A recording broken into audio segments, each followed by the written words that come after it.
Good morning, everyone. A very good Good morning, ma'am. Good morning, Shefali. Good morning, everyone. चलिए start करते हैं with good morning विकास.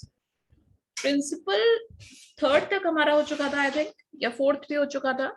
वह बताइए. Principle number fourth, that is stake holders को include करना and जो भी marginalised people है.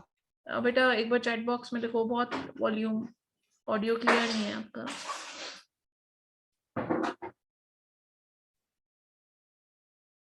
फोर्थ हो गया था क्या? थर्ड तक हुआ है, ठीक है ठीक है. Business should respect. देखिए फोर्थ वन क्या है. फोर्थ हमारा प्रिंसिपल नंबर फोर्थ पूरा लिखना है और पूरे एक एक प्रिंसिपल को आपको ढंग से करना है. तो principal number fourth is business should respect the interest of and be responsive towards all stakeholders, especially those who are disadvantaged, vulnerable and marginalized. That means corporate governance तो पूरा हो गया ना. कॉर्पोरेट गवर्नेंस तो हो गया बेटा, बहुत पहले. नया चैप्टर है. हाँ नया चैप्टर है. Social, economic and environmental responsibility of business. Business की 3 रिस्पॉन्सिबिलिटी है, सोशल, एनवायरमेंटल एंड इकोनॉमिक. उसी पे चैप्टर बेस्ड है, जिसमें हमें 3 चीजें करनी है. एक तो नेशनल वॉलंटरी गाइडलाइंस 2011 करनी है एंड इसके अलावा कॉर्पोरेट सोशल रिस्पॉन्सिबिलिटी करनी है और ई गवर्नेंस करना है. ये 3 चीजें हो जाए इस चैप्टर में तो आपका ये चैप्टर भी कंप्लीट हो जाता है. नेशनल वॉलंटरी गाइडलाइंस में 9 प्रिंसिपल्स है और एक बाद में बिजनेस रिस्पॉन्सिबिलिटी रिपोर्ट है. तो अगर ये नेशनल वॉलंटरी गाइडलाइंस में 9 की 9 प्रिंसिपल्स याद है अलॉन्ग विद दिस रिपोर्ट तो आपका काम हो जाएगा. CSR आपने ऑलरेडी बहुत काम किया हुआ है 135 सेक्शन पे, तो उसी का ही थोड़ा सा एक्सटेंसिव वर्जन है. ई गवर्नेंस छोटा सा टॉपिक है एंड काफी हद तक कॉमन टॉपिक है, तो ज्यादा दिक्कत नहीं आने वाली इस चैप्टर में. बेसिक बेसिक चीजें आप इन 9 प्रिंसिपल्स को संभालो, है ना. 9 प्रिंसिपल्स पे बहुत ध्यान देना. प्रिंसिपल नंबर 4 पे आ रहे हैं हम. डेफिनेटली 5 मार्क्स का क्वेश्चन अटकेगा, है ना. 5 मार्क्स का क्वेश्चन आपको डेफिनेटली मिलेगा इस चैप्टर में से, और 5 मार्क्स में एक भी प्रिंसिपल पूछ सकते हो. ऑब्वियसली पूरी एनवीजी तो पूछेगा नहीं कि पूरी एनवीजी लिखिए आप, उसमें से 1-2 प्रिंसिपल कोई से भी पूछ सकते हैं आपसे. बाकी आप ये देखो एमसीक्यू का क्वेश्चन भी बन सकता है कि इनमें से कौन सा प्रिंसिपल नहीं है, तो आपको 9 की 9 प्रिंसिपल्स के नाम भी याद होने चाहिए, है ना. सिमिलर से लगते हैं बट थोड़ा सा केयरफुली करना, हो जाएगा. तो what we have to do is principle number 4. देखो प्रिंसिपल नंबर 1 में एथिक्स की बात थी, ट्रांसपेरेंसी की बात थी, अकाउंटेबिलिटी की बात थी कि एक बिजनेस तीनों तरीके से रिस्पॉन्सिबल है. सेकंड प्रिंसिपल में आप जो गुड्स एंड क्वालिटी पे बात करिए. जो गुड्स एंड सर्विसेज प्रोवाइड कर रहे हैं business, they should use the best quality, है ना. Next third one is wellbeing of all employees कैसी कंडीशन में काम कर रहे हैं, ये सब पे बहुत डिटेल में प्रिंसिपल नंबर 3 को फॉलो करना है. Every business should follow. अच्छा, ये national voluntary guidelines is applicable on everyone, every business, चाहे स्मॉल स्केल हो, चाहे लार्ज स्केल हो, चाहे मीडियम स्केल हो, कुछ फर्क नहीं पड़ रहा. Irrespective of the size of the business, irrespective of the sector in which you are working, these guidelines is applicable on every kind of business. ठीक है, अब बढ़ते हैं आगे. That is principle number 4. Business should respect interest of and be responsive interest of all the stakeholders, of all stakeholders. Stakeholders बोला है, share holders नहीं बोला है ना. और इसके अलावा ये बोल रहे हैं कि और क्लैरिटी की गई, especially in stakeholders maybe you have to be responsible especially towards those who are disadvantaged, those who are vulnerable मतलब होता है, किसी को पता है vulnerability मतलब, and those who are marginalized. vulnerability मतलब बताओ. marginalized, इन 3 लोगों पे ध्यान दीजिए. और करके वर्ड्स है और तीनों का मतलब ही एक जैसा है. वल्नरेबल का मतलब बताओ.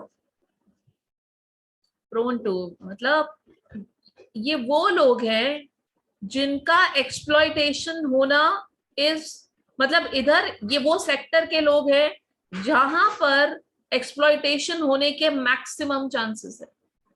दीज आर दो sector these are so vulnerable to risk, मतलब these are very ये ऐसी पोजीशंस पे काम कर रहे हैं जो बहुत ही एक्सप्लॉइटेशन, मतलब इजीली इन लोगों को एक्सप्लॉइट कर सकते हो आप, तो ऐसे लोगों पे ध्यान दो, प्रोन टू एक्सप्लॉइटेशन, राइट। तो दीज आर डिसएडवांटेज्ड पीपल पे ध्यान दीजिए, वल्नरेबल है जो, और मार्जिनलाइज्ड है, तीनों का एक ही मतलब है। आपको interest, you should be, the business should take care of the interest of all stakeholders, especially those of disadvantaged, vulnerable and marginalized, ठीक है ना। अब देखो आप गाइडलाइंस क्या कहती है कि हर बिजनेस को क्या करना चाहिए।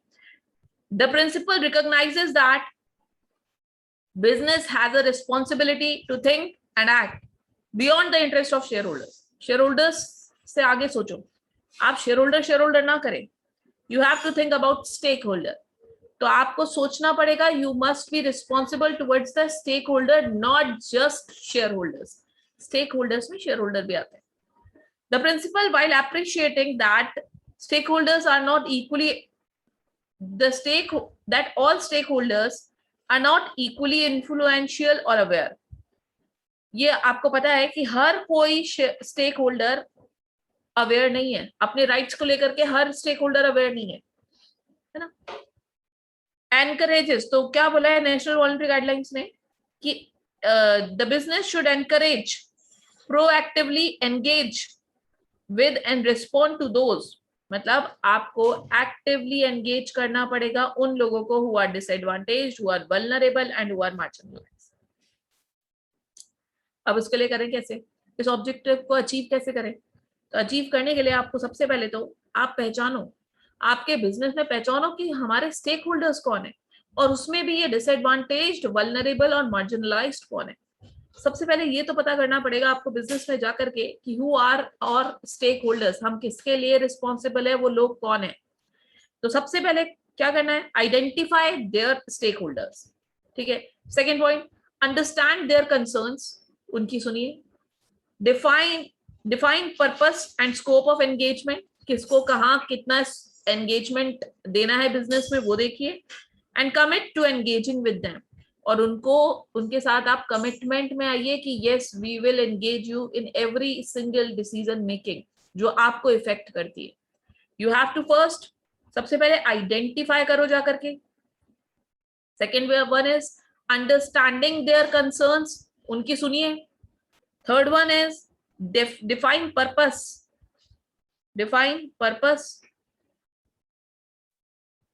and scope of engagement, define purpose and scope of engagement, किस तरीके से आप उनको लगाएंगे।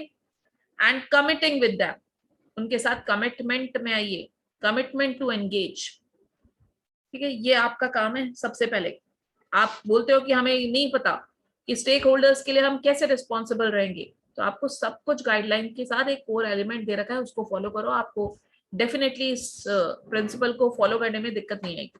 Second one is business should acknowledge, assume responsibility and be transparent about the impact of their policy, decision, product and service associated operation on the stakeholders।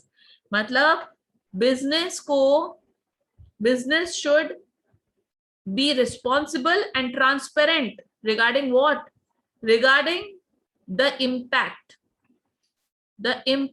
of their policies, of their decisions, of their product and services on the stakeholders। मतलब business को impact ध्यान में रखना है, किन चीजों का, उनकी पॉलिसीज का, उनकी डिसीजन मेकिंग का, उनके प्रोडक्ट एंड सर्विसेज का, किन पे, स्टेक होल्डर्स का, कि मेरी पॉलिसीज का इम्पैक्ट क्या पड़ेगा स्टेक होल्डर्स पे। हम जो भी डिसीजन ले रहे हैं क्या वो in the interest of all the stake holders ले रहे हैं, है ना। आपको जो भी पॉलिसी बना रहे हो उसको ट्रांसपेरेंट भी रखना है, बना तो लिया, बनाना है by keeping in mind the interest of stake holders, and आपको फिर डिस्क्लोज भी करना है। Business should give special attention, आप अंडर डेवलप, ये वल्नरेबल, ये जो वर्ड्स यूज लिए ना हमने, मार्जिनलाइज्ड, वल्नरेबल, अंडर डेवलप, ये जो भी लोग हैं उनको स्पेशल अटेंशन दो। Business should resolve difference with stake holders in just and equitable manner, मतलब आप जब इनकी सुनोगे तो एक जस्ट एंड इक्विटेबल मैनर में सुनोगे। ये नहीं कोई बड़ा स्टेक होल्डर है तो उसकी तो अच्छे से सुनते हो, और कोई छोटा सा माइनॉरिटी है उसको आप डिसरिगार्ड ही कर देते हो। है ना, इनका मिसमैनेजमेंट हो रहा है, इनका ऑपरेशन हो रहा है, इनका सप्रेशन हो रहा है, ऐसा नहीं होना चाहिए। तो ये आपका प्रिंसिपल नंबर 4 है। इसमें 4-5 बातें लिखना, आपके वर्ड्स ऐसे होने चाहिए। प्रिंसिपल नंबर 4 आ जाता है तो इंपॉर्टेंट है प्रिंसिपल नंबर 4। तो आप उसको पहले तो प्रिंसिपल को एक्सप्लेन करोगे, नाम लिखिए प्रिंसिपल का, एक्सप्लेनेशन डालो 2 लाइन का। कोर एलिमेंट डिस्कस करो। कोर एलिमेंट क्या होते हैं, बेसिकली उस प्रिंसिपल को अचीव करने का तरीका है। कोर एलिमेंट में सबसे पहले आप आइडेंटिफिकेशन की बात करना, अंडरस्टैंडिंग देयर कंसर्न्स की बात करना एंड रिजॉल्विंग। उसके बाद आप बात करना कि पॉलिसी डिसीजन जो भी बना रहे हो वो उनका इम्पैक्ट क्या पड़ेगा हमारे स्टेक होल्डर्स पे, इसके लिए बिजनेस रिस्पॉन्सिबल हो और ट्रांसपेरेंट हो। इसके बाद आप स्पेशल अटेंशन दोगे किसको, अंडर डेवलप्ड स्टेक होल्डर्स को। इसके बाद आप जब इनके ग्रीवियंस सुनो तो इक्विटेबल मैनर में सुनो, सबको समान लेते हुए सुनो। चलिए तो आगे बढ़ते हैं with principle number 5। So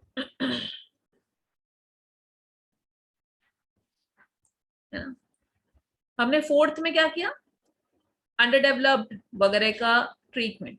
5th में क्या हो रहा है, business should respect and promote human right. ये आपको याद रहेगा, ये ह्यूमन राइट्स की एकदम डिफरेंट हटके है। बिजनेस शुड रिस्पेक्ट, 3-4 बातें बताऊंगी वो लिख देना इसमें। Should respect and promote, and promote भी आप अपने बिजनेस में तो करो ही, साथ में प्रमोशन भी करो उनका कि देखो हम ह्यूमन राइट्स का प्रमोशन करते हैं, हम तो फॉलो करते ही हैं, आपको भी बोलते हैं आप फॉलो करो। तो business should respect and promote human rights. अभी ह्यूमन राइट्स किस किसने दिए हैं, एक तो आपको पता ही है हमारा constitution of India. Constitution of India, एक सेकेंड होल्ड कीजिएगा।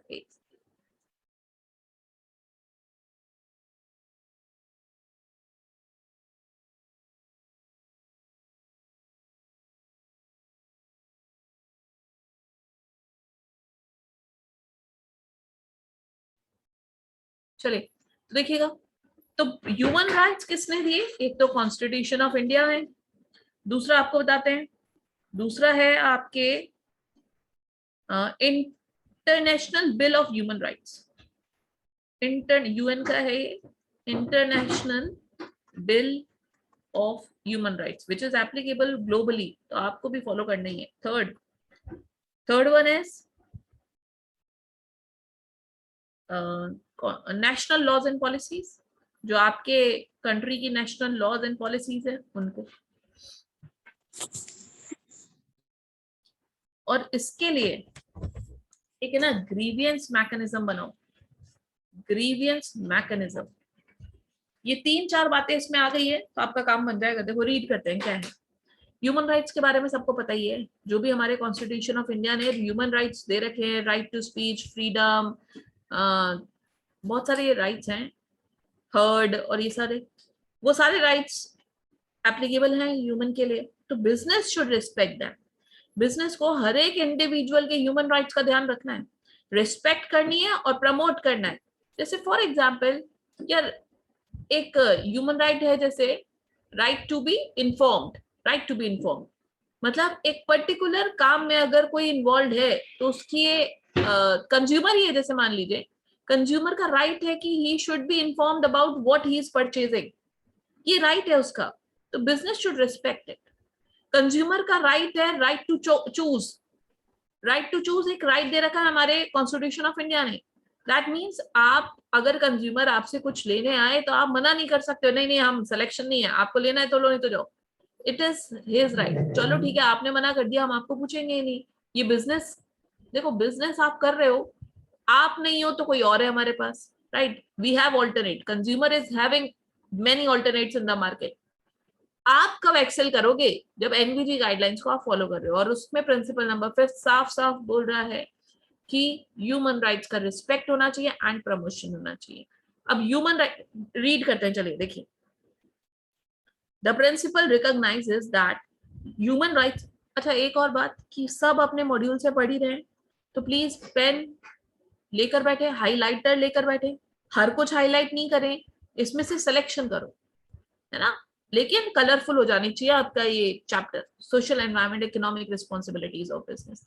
मैं नोट्स में भी इतना अच्छा नहीं दे रहा भाई, आपको अगर रीड करना है ना तो आप इस मॉड्यूल से रीड करना सबसे पहले, बहुत नेशनल वॉलेंटरी गाइडलाइंस जो इसमें दे रखी है उसका एक वर्ड चेंज नहीं मिलेगा आपको नोट्स में, नहीं मिल सकता। मैं इसमें कहीं चेंज नहीं कर सकती, इसको छोटा मोटा कैसे भी नहीं कर सकती मैं, ये फिर वो समरी नोट्स होंगे, लेकिन कंटेंट तो यही है। नेशनल वॉलेंटरी गाइडलाइंस आप लिख रहे हो, दैट मींस गाइडलाइंस एक एक्ट ने दे रखी है आपको, आपको एज इट इज लिखनी है, कुछ हेर फेर नहीं हो सकता इधर से उधर। तो आप मॉड्यूल लेकर बैठे और मॉड्यूल में आपके you should have a pen, scribble करते रहो जहां जहां जो जो इंपॉर्टेंट लग रहा है। चलिए तो कहां थे हम, देखें। The principle recognizes that human rights are the codification and agreement of what it means to treat others with dignity and respect.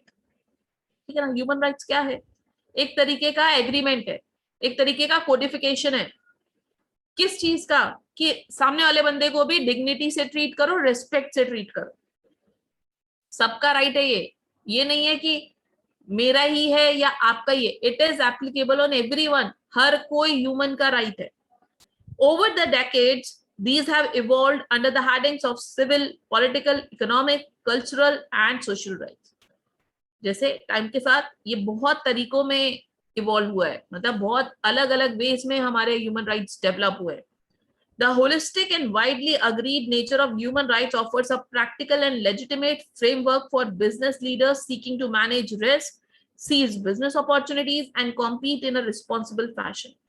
Human rights का इतना वाइड इम्पैक्ट है, अगर आप इसको फॉलो करते हैं तो you will be able to manage the risk, you will be able to seize business opportunities, you will be able to compete in a responsible fashion. ये 3 एडवांटेज है आपके, मैनेज करना रिस्क को, सीज बिजनेस अपॉर्चुनिटीज, जो भी business opportunities है उनको grab करना, and compete in a responsible fashion, मतलब बिजनेस का सर्वाइवल एक रिस्पॉन्सिबल वे में।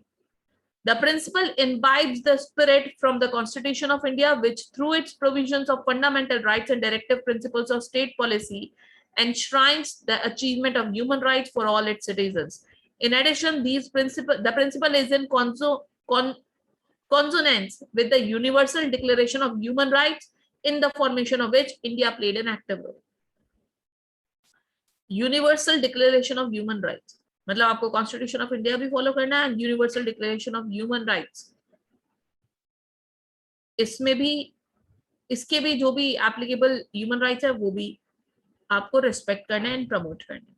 अब इसको करने के लिए क्या करा जाए, तो करना क्या है, बिजनेस शुड अंडरस्टैंड, पहले तो आप खुद समझो, understand the human right content of constitution of India. आपको पता ही नहीं है ना, बिजनेस को ये नहीं पता कि क्या ह्यूमन राइट्स है। So first, you should understand the human rights content of Constitution of India, national laws and policy, and content of International Bill of Human Rights. आप इन तीनों की स्टडी करिए। Business should appreciate that human rights are inherent, universal, indivisible, and independent in nature. आप ये देखो, ये universal, ये human rights universal है, ये नहीं है ना कि एक कोई लार्ज स्केल पे लग रहे हो या स्मॉल, इट इज यूनिवर्सल। आप इस बात को समझ लीजिए, हर एक बिजनेस को ये समझना चाहिए कि these human rights are universal in nature and inherent, हर जगह मिलेंगे आपको, और ये हमारे बिजनेस का, हमारे ह्यूमन का पार्ट है ये। This is inherent in ourselves and independent in nature, interdependent in nature, sorry. Business should integrate human respect for human rights in management system, in particular through assessing and managing human right impact of operations, and ensuring all individuals impacted by the business have access to grievance mechanism. Second point आप grievance mechanism का लिखे है ना, कि what is grievance mechanism, कि हर एक बंदे का राइट है, हर एक का ह्यूमन राइट है। अब किसी को अगर किसी ह्यूमन राइट में प्रॉब्लम आ रही है while doing business, तो उसके लिए ग्रीवेंस मैकेनिज्म होना चाहिए, मतलब वहां जाकर के वो अपना दुख सुना सके। यू शुड अरेंज, अगर आपको ये प्रिंसिपल अचीव करना है तो you should establish a grievance mechanism, और हर एक को एक्सेस हो उसका। ऐसा नहीं है माइनॉरिटी को मना कर देते हो कि नहीं तेरी क्यों सुनी जाएगी, जा यहाँ से, नहीं, you the grievance mechanism system का एक्सेस हर किसी के पास। Business should recognize and respect the human rights of all stakeholders and groups within and beyond the workplace. ऐसा नहीं है कि आपको ह्यूमन राइट्स की रिस्पेक्ट करना है केवल और केवल अपने ही स्टेक होल्डर्स का, नहीं, और the groups, the stake holders which are working within the organisation and beyond the workplace. including the communities, consumer, vulnerable and marginalized group. Business should within the sphere of influence promote the awareness, और अपने आसपास की जगह पे promote भी करो regarding awareness and realization of human rights. ठीक है, with in the sphere of influence, मतलब जहां जहां हमारे बिजनेस की पकड़ है वहां वहां आप प्रमोट करिए इनको. Business should not be complicit with human rights abuses by third party. मतलब कोई थर्ड पार्टी अगर ह्यूमन राइट्स का अब्यूज कर रही है तो आप उनके साथ समझौते ना करें, आप अपने ह्यूमन राइट्स को डाउनग्रेड ना करें.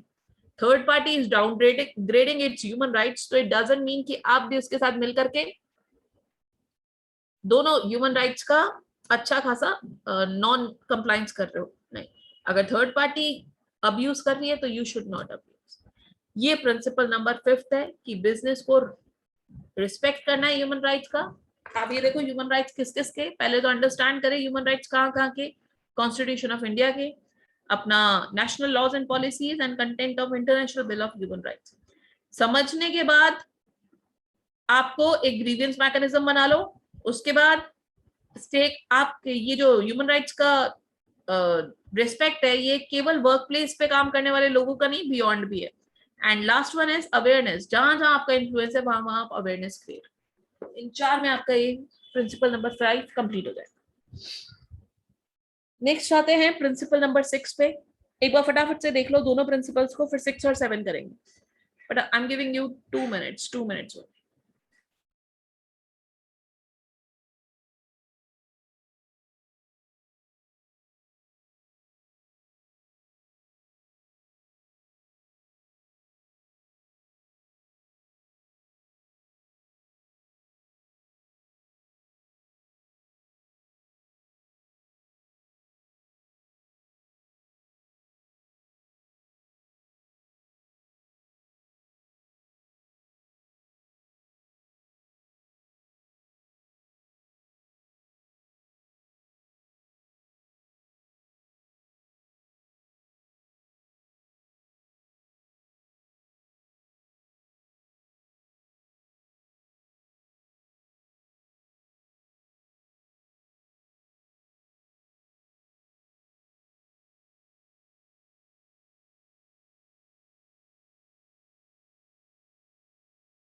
चलिए एक नेक्स्ट प्रिंसिपल पे आते हैं, that is principle number 6.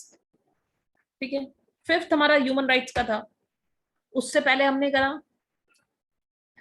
Under developed sector, marginalized and those who are minority sector है उनको रिस्पेक्ट करना. राइट, अब आते हैं हम 6 पे. बिजनेस शुड, बहुत ही common point, business should respect, protect and make efforts. सबसे पहला तो रिस्पेक्ट, उसके बाद बोला है प्रोटेक्ट, उसके बाद बोला है making efforts to restore the environment. ये तो बहुत बड़ी रिस्पॉन्सिबिलिटी है किसी भी बिजनेस की. क्या? It has to respect the environment, protect the environment and make efforts to restore the environment. आपको सही करने के भी एफर्ट्स करने चाहिए. जो है उसकी तो रेस्पेक्ट करो ही, उसको बचाओ भी, एंड साथ में जो खराब हो गया उसको रीस्टोर करें. Making efforts to restore the environment. इतना कॉमर्शलाइजेशन हो रहा है। आज आपको पता है कि ये जो इतनी बड़ी बड़ी उत्तराखंड में तबाही आ रही है, क्यों आ रही है? Because of commercialisation. इतना आपने नेचुरल चीजों को खत्म करा है, उसकी वजह से, एक सेकेंड, नेचुरल चीजों का कॉमर्शलाइजेशन हो चुका है। जहां पहाड़ कट रहे हैं और आप बना रहे हैं अपने होटल्स, मोटेल्स एंड धर्मशालाज, इतना कॉमर्शलाइजेशन कर दिया आपने उस नेचुरल जगह का कि लैंडस्लाइड होना, ये सब होना आम बात हो गई है वहां पर। आपको just because of profit making आपने पूरे नेचुरल रिसोर्सेज को वहां तबाह करके रख दिया है ना। केदारनाथ में भी तो यही हुआ था। ये सारे रीजन यही होते हैं। आप देखो कहीं जाना, मतलब ऐसी जगह जाते हैं ना, हम देखते हैं पहाड़ के पहाड़ कट रहे, क्यों? बस उनको अपना मतलब मोटिव्स देखना है, बस आने हैं अपनी रिजॉर्ट्स। रिजॉर्ट्स कितना रिजॉर्ट्स आप बनाओ, अच्छा खासा स्पेस हो, बट इस तरीके से ना बनाए। पहाड़ पे रिजॉर्ट हम भी जाते हैं घूमने, मजे तो आते ही हैं, बट आप सोचो उसके पीछे की कहानी, बहुत खतरनाक लेवल पे डिस्ट्रॉय करते हैं ऐसी जगह which are prone to natural disasters. वहां आप ऐसे काम कर रहे हो तो ये तो कितना बड़ा लॉस है टू पीपल, टू, मतलब बहुत बेकार चीज है ये तो, लेकिन हो रहा है और बहुत ही अच्छे लेवल पे हो रहा है। देखो क्या है principle number 6, business should respect, protect and make efforts to restore the environment. The principle recognizes that environmental responsibility is a prerequisite for sustainable economic growth and for the well-being of society. ये prerequisite है हमारा environmental के लिए। You should be, every business should be responsible for its environment. क्यों? जिससे हमें एक sustainable economic growth मिले। Sustainable मतलब which is for the long term and for the well-being of society. The principle emphasizes that environmental issues are interconnected at the local, regional, global levels, which make it imperative for business to address such issues such as global warming, biodiversity conservation, climate change in a comprehensive and systematic manner. मतलब आप ये देखो, आपको environmental issues handle करने हैं at local level, at regional level, at global level. आपको हर तरीके से सोचना है। लोग, आप सोचते हो यार मेरे इतने से करने में, लोकली मैं ये करूंगा तो कहां से ग्लोबल वार्मिंग में फर्क पड़ेगा? पड़ेगा, आप करके तो देखो, है ना। आप करोगे, सब करेंगे, आप इन्फ्लुएंस, आप प्रमोट भी तो करो। आप खुद कर रहे हो, प्रमोट भी करो। जहां जहां आपके बिजनेस का इन्फ्लुएंस है वहां वहां आप प्रमोट करो। आपको पता ही होगा कि फैक्ट्रीज में भी पॉल्यूशन चेक होता है, पॉल्यूशन की डिवाइसेस लगानी पड़ती है। पॉलिथीन फैक्ट्रीज में स्पेशली पॉल्यूशन कंट्रोल का अब मतलब साफ कैटेगरी कर दी है। एक ग्रीन है, एक रेड है, एक येलो है, ऐसे करके 3 कैटेगरी कर रखी है कि आप ग्रीन चैनल में आते हैं, आप इस चैनल में आते हैं, आप इस चैनल में आते हैं। आपकी जो पॉलिथीन बनाते हैं आप उसका एक सर्टेन माइक्रोन से ऊपर बनाते हो तो वो इस चैनल के हो, ऐसे करके अब आपको हर एक जने को ये पॉल्यूशन करवाना पड़ता है। काफी इक्विपमेंट आता है, महंगा इक्विपमेंट आता है, वो लगवाना पड़ता है ना। वो भी गवर्नमेंट रूल्स के अकॉर्डिंग ही लगता है। तो अगर ये नहीं लगवाते हो तो you are not allowed to do such work. Energy efficient devices use करो, इसमें यही सब पढ़ेंगे हम। देखना कोर एलिमेंट्स इतने कॉमन है कि आप खुद से लिख दोगे 4-5 पॉइंट तो आराम से, कि एनर्जी एफिशिएंट डिवाइसेस यूज करो, आप रिसाइकलिंग पे ध्यान दीजिए, आप रिसोर्सेज का ऑप्टिमम यूटिलाइजेशन करो, आप टेक्नोलॉजी में एडवांसमेंट करो। ऐसी टेक्नोलॉजीज यूज कर रहे हो जो इतना रिसोर्सेज खाती हैं, आप एडवांस करते रहो उस टेक्नोलॉजी को जिससे कि कम से कम रिसोर्सेज में ज्यादा से ज्यादा काम हो। आप जितना रिसोर्सेज यूज कर रहे हो और जितना बेनिफिट मिल रहा है उसका कंपैरिजन करो कि यार इतना रिसोर्सेज हम कंज्यूम करके इतना सा बेनिफिट कमा रहे हैं, तो आप कॉस्ट बेनिफिट एनालिसिस करिए। इस तरीके का ये पूरा प्रिंसिपल नंबर 6 है। 4 एलिमेंट है, business should utilize natural and man-made resources in an optimal and responsible manner and ensure the sustainability of resources by reducing, by reusing, by recycling and managing waste. अब आपको natural और man made resources को तो बचाना है। अब कैसे बचाएं? Reducing the waste, reusing the waste, recycling the waste and managing the waste. Business should take measures to check and prevent pollution. Device आती है पॉल्यूशन कंट्रोल करने की, या फिर इंस्पेक्टर्स भी आपके टाइम टू टाइम फैक्ट्रीज में घुस के चेक करते हैं कि यार पॉल्यूशन तो करवा रखा है ना इन्होंने, तो there must be, business should take measures कि आप अपने वहां का पॉल्यूशन चेक करवाओ एंड प्रिवेंट करो उसको. They should assess the environmental damage and bear the cost of pollution abatement with due regard to public interest. मतलब एनवायरमेंटल डैमेज को असेस करें कि हम कितना नुकसान पहुंचा रहे हैं हमारे एनवायरमेंट को, ये भी चेक हो जाता है उस इक्विपमेंट से, तो वो आप देखें. Business should ensure that benefits arising out of access and commercialization of biological and other natural resources are associated traditional knowledge are shared equitably. मतलब ये जो भी आप बेनिफिट्स यूज कर रहे हो, नेचुरल रिसोर्सेज यूज कर रहे हो, वो इक्विटेबल बेसिस पे यूज करो. ठीक है, इक्विटेबल बेसिस मतलब सबको मिले, है ना. ये नहीं है कि आपके पास जैक है, अप्रोच है, तो आपने अच्छी खासी पॉलिटिकल अप्रोच लगा करके आपको तो मिल रहा है मगर दूसरे को नहीं मिल रहा. इक्विटेबल बेसिस पे. Business should continuously seek to improve their environmental performance by adopting cleaner production methods. Cleaner production methods का use कीजिए. Promoting use of energy efficient devices, environmental friendly technologies and renewable energy. इसमें कोई बात करने वाली बात. Business should develop environmental, ये ध्यान रखना, environment management system develop करो, and contingency plans and process that help them in preventing, mitigating, controlling environmental damage and disasters which may cause due to their operations or that of a member of its value chain. मतलब आप एक EMS बनाओ, environment management system and contingency plan बनाओ. ये क्यों?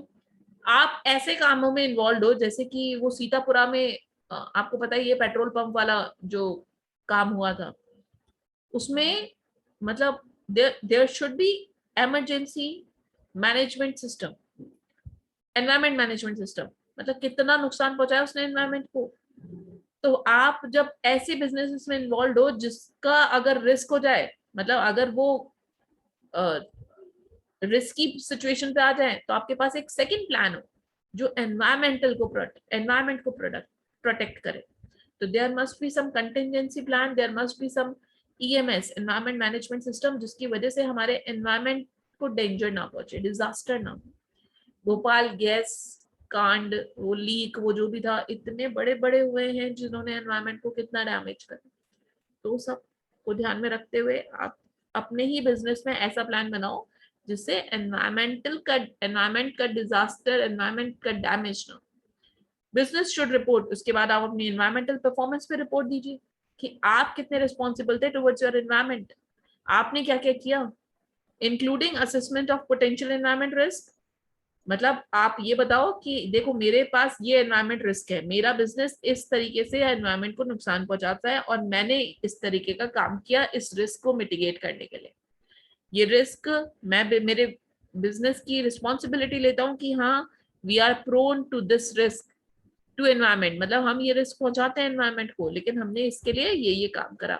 आप इस तरीके की रिपोर्ट सबमिट करें. Business should proactively persuade and support its value chain to adopt this principle.